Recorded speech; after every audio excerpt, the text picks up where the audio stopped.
Aksi kriminalitas yang sangat memilukan dan mencederai nilai kemanusiaan kembali terjadi di wilayah hukum Kalimantan Tengah.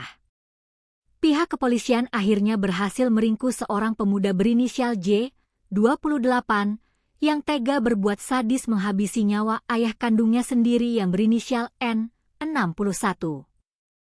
Kasus pembunuhan anak terhadap orang tua kandung ini langsung memicu kegemparan luar biasa di kalangan masyarakat luas.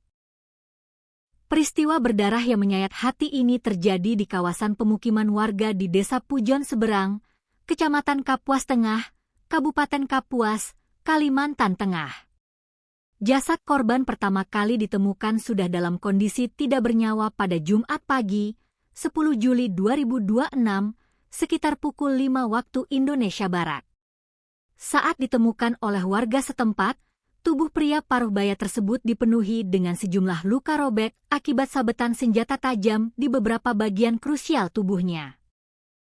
Kapolres Kapuas, AKBP Gede Eka Yudharma, membenarkan adanya insiden berdarah tersebut. Ia menjelaskan bahwa kasus pidana berat ini sekarang sedang ditangani secara intensif oleh tim penyidik Satreskrim Polres Kapuas yang bekerja sama dengan personel dari Polsek Kapuas Tengah.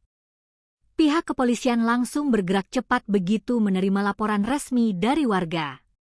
Berdasarkan hasil penyelidikan awal, AKBP Gede Eka Yudharma membeberkan kronologi bagaimana peristiwa keji tersebut pertama kali terendus. Kejadian kelam itu berawal dari kesaksian seorang pelapor yang juga merupakan saksi mata di sekitar lokasi kejadian. Pada dini hari menjelang subuh, saksi tersebut sempat mendengar adanya keributan dan adu mulut yang sangat hebat antara korban N dan anak kandungnya, J, di dalam rumah yang mereka tinggali bersama. Menurut keterangan lebih lanjut dari pihak pelapor kepada penyidik, pertengkaran mulut tersebut semula memang tidak terlalu dihiraukan oleh lingkungan sekitar. Alasan warga membiarkan hal itu lantaran selama ini ayah dan anak tersebut diketahui memang kerap terlibat perselisihan dan berselisih paham untuk urusan rumah tangga. Warga mengira itu hanyalah pertengkaran keluarga biasa yang akan mereda dengan sendirinya.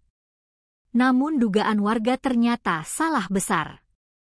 Tidak lama setelah keributan mereda, suasana sepi subuh mendadak pecah oleh teriakan histeris dari warga lainnya yang melintas.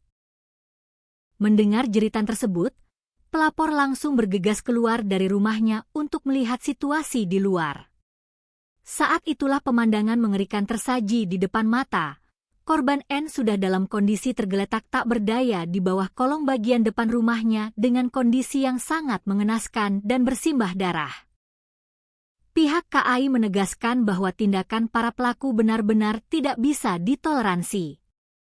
Petugas di lapangan telah bekerja sesuai SOP demi melindungi pengguna jalan raya dari potensi kecelakaan maut tertabrak kereta. KAI mengingatkan kembali bahwa keselamatan di perlintasan sebidang adalah tanggung jawab bersama, di mana setiap pengguna jalan wajib hukumnya untuk berhenti total ketika sinyal berkumandang dan palang pintu mulai bergerak turun. Tindakan menerobos perlintasan tidak hanya membahayakan diri sendiri, tetapi juga mengancam keselamatan perjalanan kereta api dan pengguna jalan lainnya. Sebagai langkah tegas, KAI Daop 2 Bandung kini telah bergerak cepat berkoordinasi dengan aparat kepolisian setempat untuk mengusut tuntas kasus pengeroyokan ini. Polisi saat ini tengah memburu para pelaku yang wajahnya sempat rekam kamera untuk ditindak sesuai hukum pidana yang berlaku. KAI juga memastikan akan memberikan pendampingan hukum dan psikologis penuh kepada petugas yang menjadi korban, sekaligus mengirimkan pesan tegas kepada masyarakat bahwa tidak ada tempat bagi pelaku kekerasan di fasilitas publik demi menjaga integritas keselamatan transportasi massal.